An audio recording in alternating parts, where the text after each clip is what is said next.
Nobody knew the cashier's secret until the robbers picked the wrong store. In a small-town grocery store in Willow Creek, Ohio, a quiet man worked the register, scanning items, bagging groceries, and keeping to himself. His name was Carl. Just Carl. No one asked about his past, and he didn't offer it. But on one fateful evening, when masked gunmen stormed the store, Carl's hidden skills turned a night of terror into a story of heroism that no one in Willow Creek would ever forget. Welcome to Silent Heroes. Before we dive into this incredible tale, drop a comment below. Where are you watching from today? And if you believe stories of unsung heroes deserve to be told, hit that subscribe button and join us in honoring the quiet legends among us. Ready? Let's step into Carl's story, a story that proves courage hides in the most unexpected places. Willow Creek, Ohio, was the kind of town where everyone knew everyone, or so they thought. Tucked between cornfields and rolling hills, it was a place where life moved slowly, and the biggest excitement was the Friday night football game. At the heart of town sat Creekside Market, a small grocery store where locals grabbed their milk, bread, and gossip. Behind the register stood Carl, a man in his late 60s with a weathered face, a faded flannel shirt, and a pair of glasses perched on his nose. He scanned items with steady hands, offered a polite nod, and rarely spoke more than a sentence. To the townsfolk, Carl was just part of the scenery. "Good old Carl," they'd say, chuckling. "Been at that register forever." Kids called him Gramps, and the store manager, a young hotshot named Ethan, often teased him about his slow pace. "Come on, Carl, pick it up. We're not running a museum here."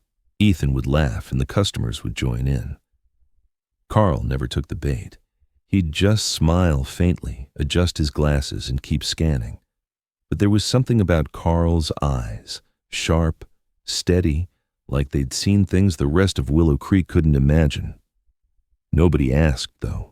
Nobody cared to. They figured he'd always been there, maybe a retired factory worker or a farmer who lost his land. His life was as predictable as the store's flickering fluorescent lights. Clock in, scan groceries, clock out, go home to his small apartment above the hardware store. As the leader reached for the cash, Carl's hand moved faster than anyone could process. In one fluid motion, he grabbed the gunman's wrist, twisted it, and disarmed him, sending the handgun clattering to the floor. The leader yelped in pain, stumbling back. Before the other two could react, Carl vaulted over the counter, a move no one expected from a man his age, and tackled the shotgun-wielding robber to the ground. The third gunman raised his weapon, but Carl was already there, using the shotgun's barrel to redirect the man's aim, pinning him against a shelf with a force that rattled the cans. The store fell silent, save for the gasps of the customers. The mom shielded her toddler's eyes. The elderly couple stared, mouths agape. The teenage clerk peeked out, whispering, "What the hell?" Carl stood over the disarmed robbers, his breathing steady, his eyes cold and focused. "Stay down," he said, his voice low but commanding, like a man who'd given orders before. The leader, clutching his wrist, sputtered, Who are you?" Carl didn't answer. He grabbed a roll of duct tape from a nearby shelf, bound the robber's hands, and dragged them to the corner of the store. Ethan emerged from the back office, his face pale. "Carl, how did you do that?" The customers slowly stood, still in shock. The mom hugged her toddler, tears streaming down her face. "You saved us," she whispered. Carl just nodded, adjusting his glasses as if nothing had happened. "Call the cops," he said to Ethan, then went back to his register to finish ringing up the abandoned groceries.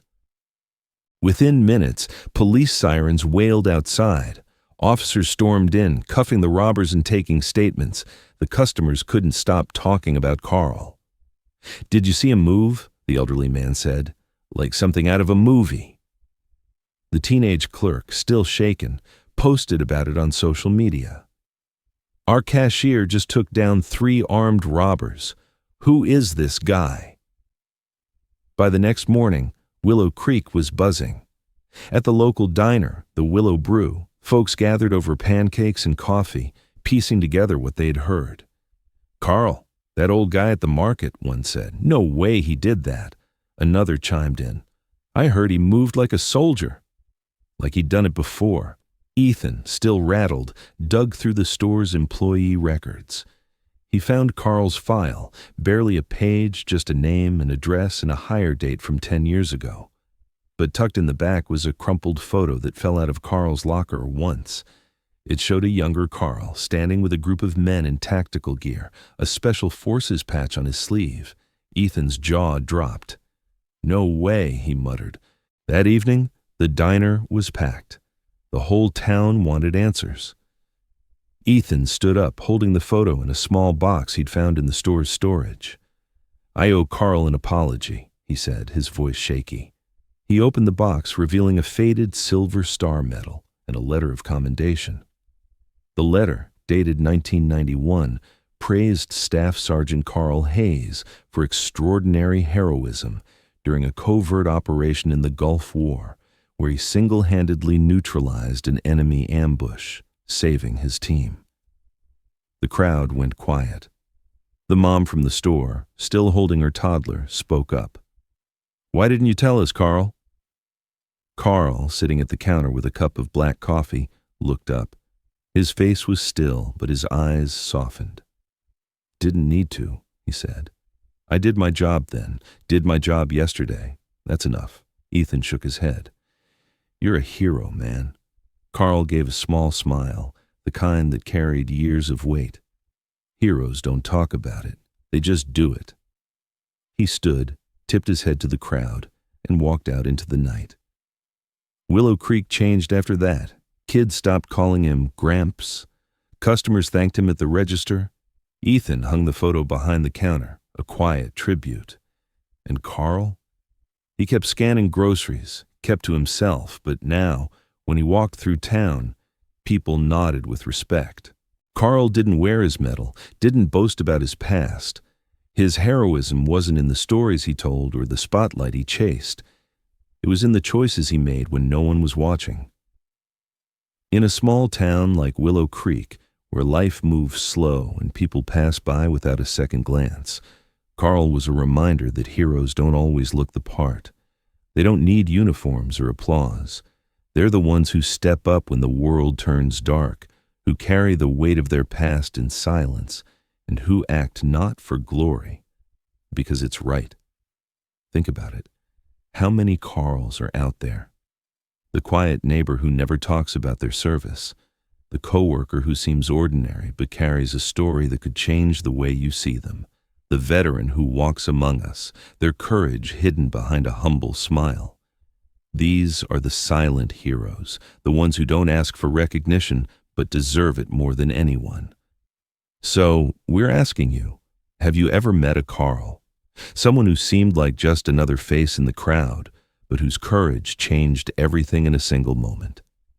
Maybe it was a teacher who stood up when no one else would, a stranger who helped when hope was lost, or a family member whose strength you only understood years later. Share their story in the comments, write their name, tell us who they are, because these heroes, the ones who walk quietly, should never be forgotten. If Carl's story moved you, if it made you think about the unsung legends in your own life, hit that subscribe button. Join silent heroes in shining a light on these stories, in giving a voice to those who choose silence. Share this video with someone who needs to hear it, someone who believes in the power of courage. And don't forget to hit the bell, because the next story might be about a hero just like the one you know. Let's keep these stories alive, together, because in a world that's often loud with chaos, it's the quiet heroes who make the difference. We'll see you in the next one. This video is a fictional dramatization created for entertainment purposes. It is not based on any specific real-life event.